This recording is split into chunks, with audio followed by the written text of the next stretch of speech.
Kuna shida? Mama mkwe. Imekuwaje? Wamemvunjia ofisi yake. Ubanda? Ndio. Majanga haya Mohamed. Sema kuhusu swala la pale kuvunjwa, nilisikiaga muda tu. Kwa sababu si unajua Gongo sio biashara rasmi, inafanywa kinyume na sheria.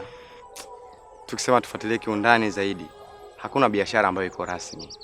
Mimi ninachojua ni watu wanapambana kutafuta riziki ili mkono uende kinywani kaka. Sema nini? Wewe endelea kwanza, mimi ngoja nikimbie kule. Endelea na kazi kwanza, mimi nikimbie kwa mama mkwe.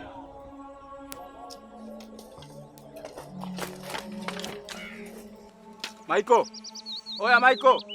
Sema unajiendekeza sana mwanangu. Baada ya kupambania tumbo lako unapambania matumbo ya watu wengine.